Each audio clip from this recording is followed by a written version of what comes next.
Assalamualaikum warahmatullahi wabarakatuh. Waalaikumsalam warahmatullahi wabarakatuh. Bagaimana Warahmatullahi anak-anak kabarnya hari ini? wabarakatuh.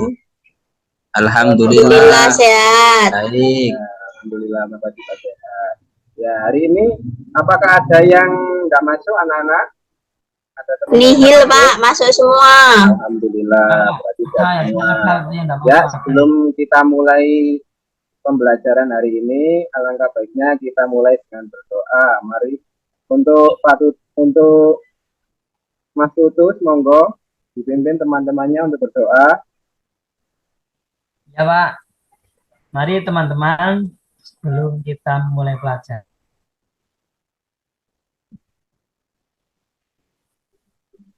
Berdoa selesai.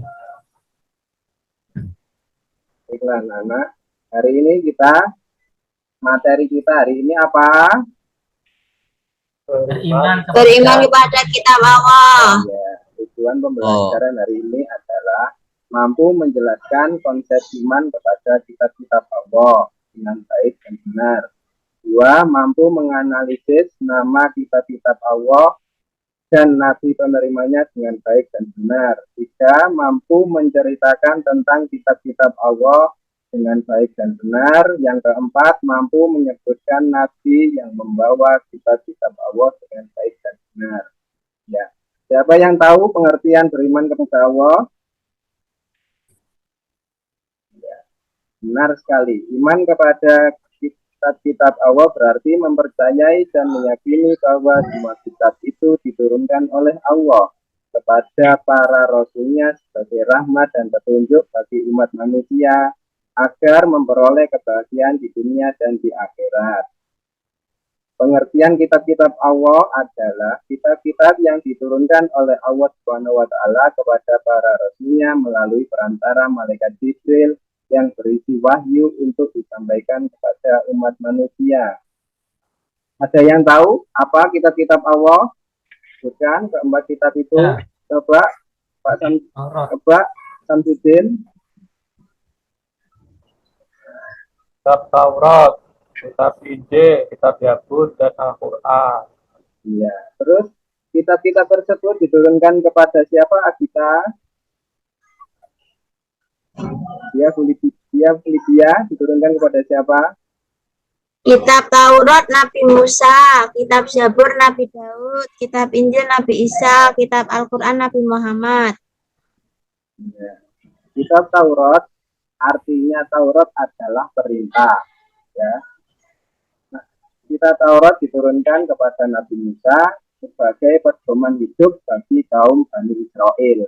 Kitab Taurat berisi tentang 10 perintah.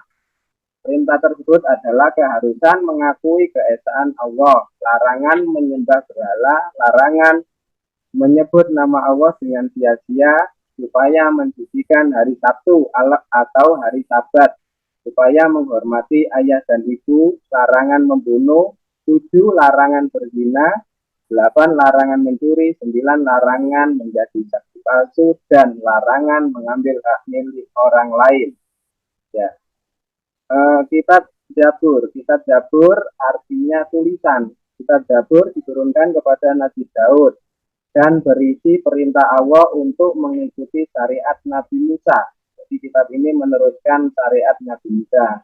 Pokok ajaran kitab Zabur berisi tentang zikir, nasihat, dan hikmah. Kitab Zabur juga merupakan petunjuk dan wahyu dari Allah untuk Bani Israel. Yang ketiga, kitab Injil. Kitab Injil artinya kabar gembira. Kitab ini berbahasa Yunani dan diturunkan kepada Nabi Isa. Isi pokok kitab Injil adalah membenarkan atau memperkuat ajaran yang terdapat pada kitab-kitab sebelumnya. 2. Biografi Nabi Isa. 3. Penjelasan bahwa di akhir zaman akan lahir Nabi terakhir. Nabi terakhir tersebut siapa anak-anak? Ya benar, Nabi Muhammad SAW. Yang terakhir adalah Al-Quran. Al-Quran diturunkan kepada siapa? Ya, Nabi Muhammad.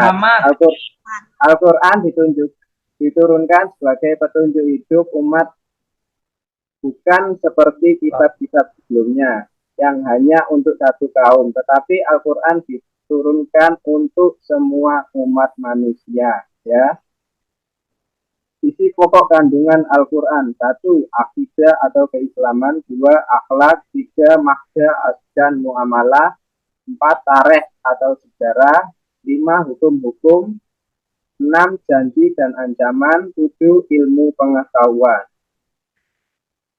Iman kepada kitab Allah adalah rukun iman yang ketiga, sebagaimana firman Allah Subhanahu wa taala dalam surat An-Nisa ayat 136 yang artinya, wahai orang-orang yang beriman, tetaplah beriman kepada Allah dan Rasul-Nya dan kepada kitab yang Allah turunkan kepada Rasul-Nya serta kitab yang Allah turunkan sebelumnya. Barang siapa yang kafir kepada Allah, malaikat-malaikatnya, kitab-kitabnya, rasul-rasulnya, dan hari kemudian, maka sesungguhnya orang itu telah sesat sejauh-jauhnya. Cara beriman kepada kitab-kitab Allah: 1. Mempercayai adanya 4 kitab Allah. 2. Mempercayai bahwa seluruh kitab tersebut datangnya dari Allah. 3. Membenarkan berita-berita tentang kitab-kitab terdahulu dalam Al-Quran. 4. Mengamalkan hukum-hukum dari Al-Quran. Hikmah beriman kepada kitab-kitab Allah: 1. Menyadari bahwa Allah Subhanahu wa taala sangat sayang kepada kita sehingga harus banyak bersyukur. Jadi kita harus banyak-banyak bersyukur agar senantiasa Allah selalu sayang kepada kita. Yang kedua, selalu melaksanakan perintah Allah dan menjauhi semua larangannya. Kita tidak boleh, ya, kalau tidak dilarang kita harus jauhi, tidak boleh kita ikuti, ya, karena hukum-hukum yang ditetapkan Allah adalah ketetapan yang pasti. Yang terakhir, meyakinkan kita bahwa Islam adalah agama seluruh umat manusia dan mengetahui kebesaran dan keagungan Allah SWT melalui kitab-kitab yang diturunkannya. Ya.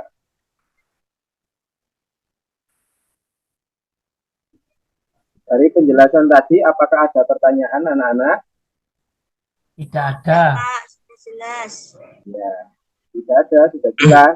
Alhamdulillah, jadi pintar-pintar semua murid-murid Bapak. Untuk tugas selanjutnya, kita bagi menjadi 5 kelompok, ya. Setelah dibagi kelompoknya, kemudian diskusikan tentang 1. Pengertian iman kepada kitab-kitab Allah. Yang kedua, sebutkan kitab-kitab Allah dan Nabi yang menerimanya. 3. Bagaimana cara kita mengimani Al-Quran. Oke, sekarang sudah bisa dibagi.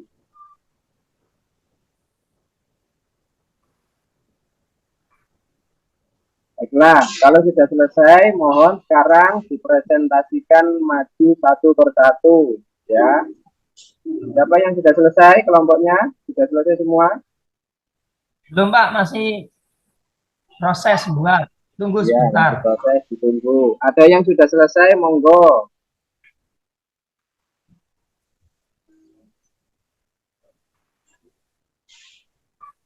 Oh iya, Novi, silakan. Kalau sudah selesai, maju, silakan, Novi. Ya.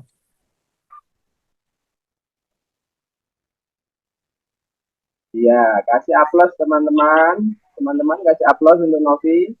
Yang kedua, Tutu sudah selesai? Ya, Pak. Ya, silakan maju ke depan, mewakili kelompoknya.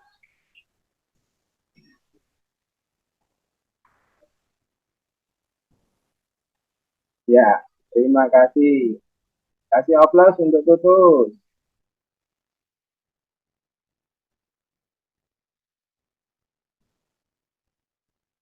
Apakah ada pertanyaan? Tidak ada. Atau menanggapi Tidak. teman-temannya? Ya. Karena pembelajaran hari ini sudah cukup, jangan lupa belajar di rumah, ya, anak-anak, ya. Ya. Tugasnya jangan lupa kerjakan LKS halaman 30 sampai 35, ya. Ya. Ya. Pembelajaran hari ini cukup sekian. Kita akhiri dengan berdoa bersama-sama. Alhamdulillahirabbil alamin. Ya, sampai ketemu minggu depan. Assalamualaikum warahmatullahi wabarakatuh. Waalaikumsalam. Waalaikumsalam.